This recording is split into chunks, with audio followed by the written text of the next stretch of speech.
Annyeonghaseyo, 여러분. Ito po ang continuation ng ating Chapter 1, Part 2. Pakinggan po natin ang usapan nila Yuki at Minsu.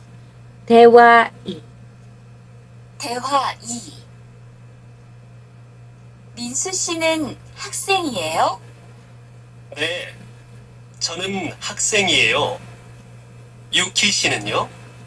저는 의사예요. Okay, pakinggan pa po natin. Isang beses pa po. 대화 2. 민수 씨는 학생이에요? 네, 저는 학생이에요. 유키 씨는요? 저는 의사예요.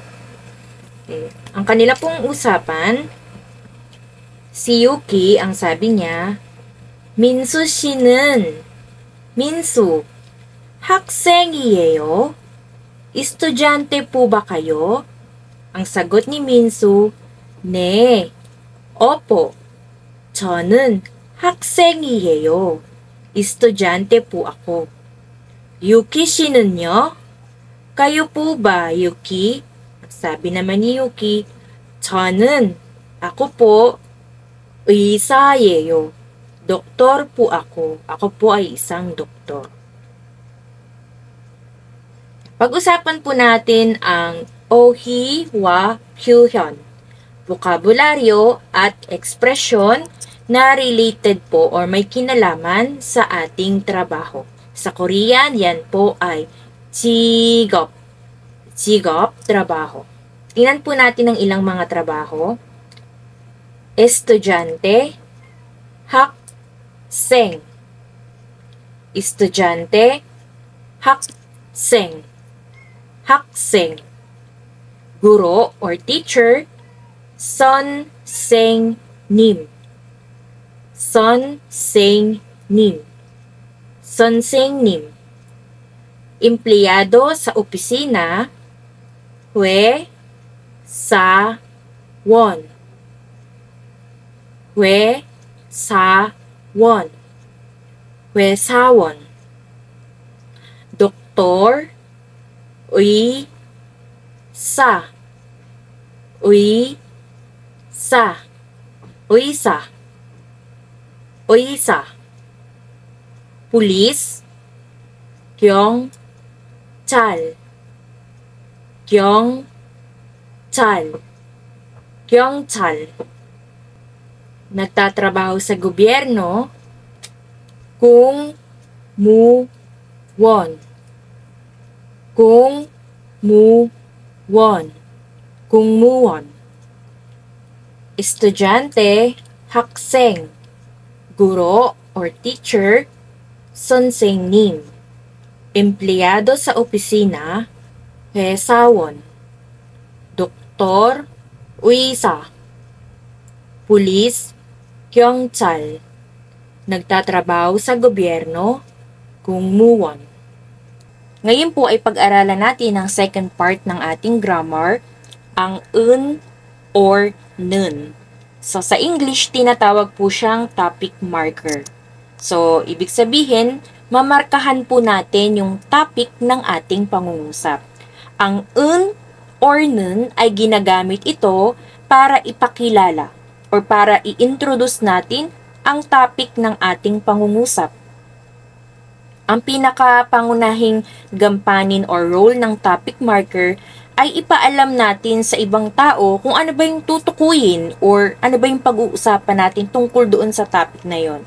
Kumbaga, pwede natin siyang isipin, ang topic na to, ang tungkol sa topic na to, ito ang pag-uusapan natin. Pag-uusapan natin ang bagay na to tungkol sa topic na to. Okay? So, meron tayong sasabihing description or pagpapaliwanag tungkol dun sa topic natin. So, mag-focus muna tayo sa topic tungkol sa ating noun. So, yung noun, yun po yung mga pangalan. Halimbawa, pangalan ng tao, ng bagay, ng hayop. So, dito mag-focus tayo sa noun tungkol sa tao. So, pwedeng pangalan, pwedeng nationality, or pwedeng yung trabaho niya. Tingnan natin ang ilang mga halimbawa. Kapag ang ating noun ay nagtatapos sa consonant or may patsim, ang ikakabit nating topic marker ay un. Pero kapag ang ating noun ay walang patsim or nagtatapos sa vowel, ang ikakabit nating topic marker ay nun. Okay, tingnan natin ang halimbawa sa noun consonant plus un. Basahin po natin ang ating pangungusap. 선생님은 한국 사람이에요. 선생님은 한국 사람이에요. I-breakdown natin ang ating pangungusap. 선생님, pinag-aral natin sa vocabulary natin kanina, ang ibig sabihin niya ay guro or teacher. 선생님. So, dito sa ating sentence, ang ating topic ay ang ating teacher. 선생님 or teacher, guro, siya ang ating topic. Kaya mamarkahan natin siya ng topic marker na un dahil siya ay nagtatapos sa consonant or may patsim. 선생님은. Ngayon, itong natitirang salita na to, 한국 사람이에요. Kaya ang ibig sabihin, Koreano or isang Koreano. So, ito yung ating description tungkol sa ating topic. Ang ating topic, ang ating guro, teacher, at ano ang naglalarawan sa guro, ano ang description niya, siya ay isang Koreano. Siya ay isang Korean. Yun ang description natin sa kanya. So, ang topic natin, teacher o guro. Ngayon, ano ang tungkol sa ating guro? Kung pag-uusapan natin itong teacher na to, ano yung tungkol sa kanya? Ang tungkol sa kanya ay siya ay isang Hanguk saram. Siya ay isang Koreano. So, 선생님은, kapag narinig mo yan, meron siyang nilagay na topic marker.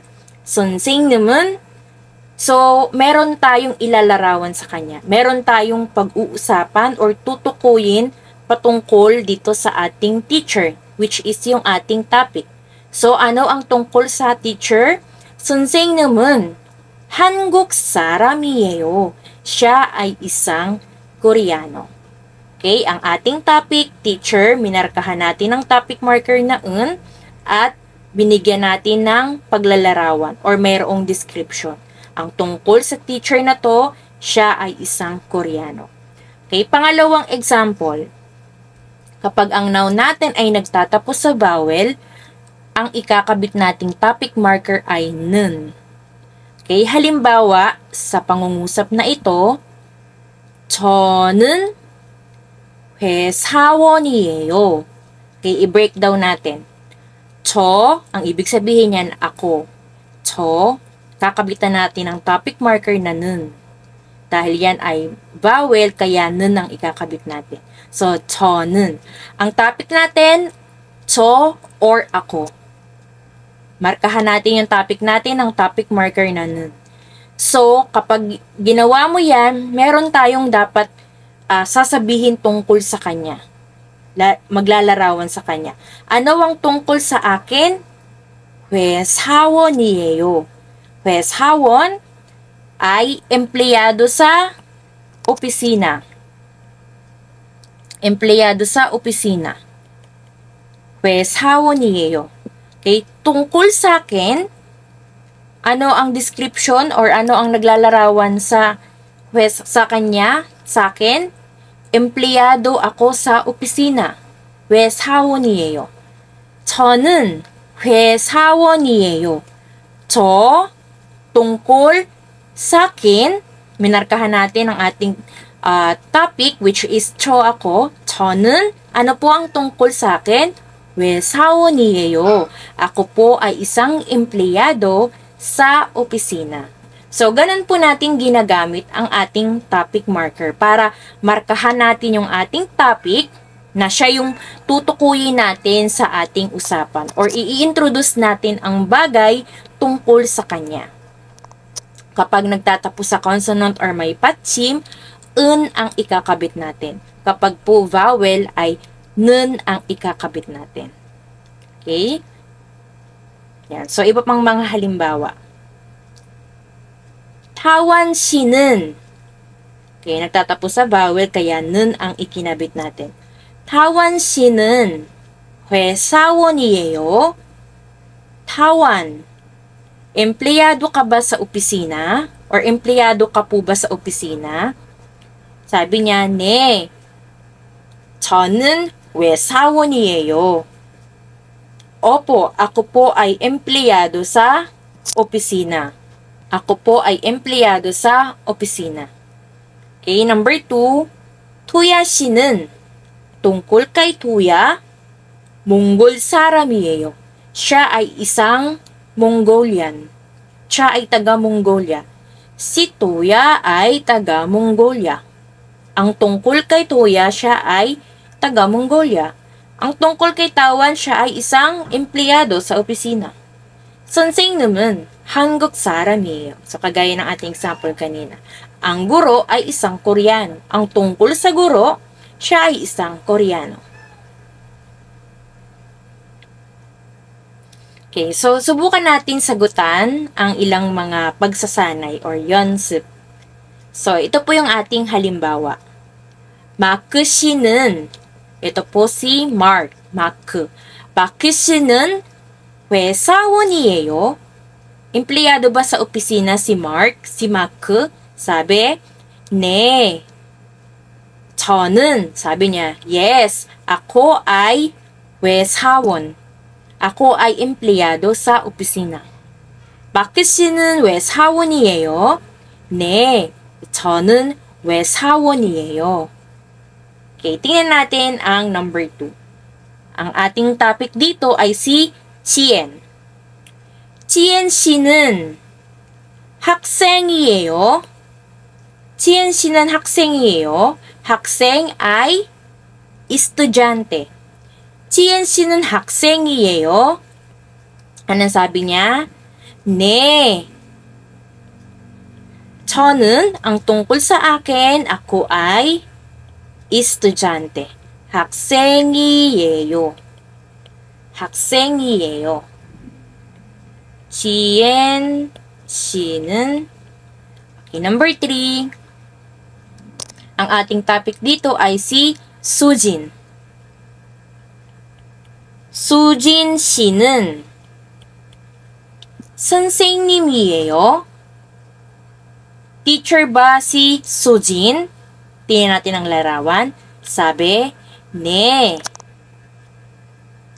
저는 선생님이에요. 선생님이에요. Okay, number 4, si Tuya. Tuya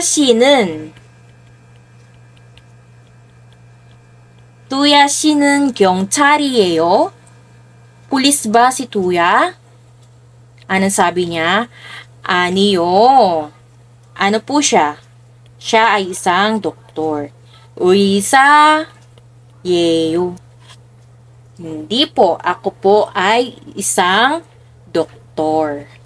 At ngayon po ay pakinggan po natin ang nagsasalita at alamin natin ang sagot. Sino sa kanila si Tawan? Makinig mabuti at piliin ang tamang sagot. 듣고 말하기. Pakikinig at pagsasalita. 듣고 말하기. 1번. 누가 타완 씨예요? 다음을 잘 듣고 맞는 것을 고르세요. 안녕하세요. 저는 타완이에요. 태국 사람이에요. 회사원이에요. Sino sa kanila si Tawan? Si Tawan daw ay Teguk Saram. At siya daw ay Weshawon. Siya ay empleyado sa opisina. So, ang tamang sagot ay 1번, number 1. Teguk Saram. At ngayon, sino sa kanila si Tuwi? Makinig mabuti at piliin ang tamang sagot. 2번. 누가 투이 씨예요? 다음을 잘 듣고 맞는 것을 고르세요. 안녕하세요. 저는 투이예요. 베트남 사람이에요. 학생이에요. Okay, si Tuwi daw ay Vietnam saram. At si Tuwi ay isang hakseng. So, alin po kaya dito si Tuwi? Number 1 or number 2? Okay, so kung titingnan nyo ang flag, ang sagot ay number 1. Ito si Tuwi. 베트남 사람이에요. Okay, number 3. Sino sa kanila si Yuki? Makinig mabuti at piliin ang tamang sagot. 3번. 누가 유키 씨예요? 다음을 잘 듣고 맞는 것을 고르세요. 유키 씨는 일본 사람이에요? 네, 일본 사람이에요. 유키 씨는 의사예요? 네, 저는 의사예요. Okay, so sabi ni Yuki, siya daw ay Ilbon saram. Ang Ilbon saram ay Japanese. Ilbon saram이에요. Kapag Korean, ikaw ay Hanguk saram. Hanguk saram이에요. At si Yuki daw ay isang 의사. 의사예요. Siya daw ay isang doktor. So, si Yuki ay, ang tamang sagot ay number 1. 일본 사람, 의사예요. Basahin mabuti ang teksto at lagyan ng check ang tamang sagot. 안녕하세요. Hi, hello, or kamusta po?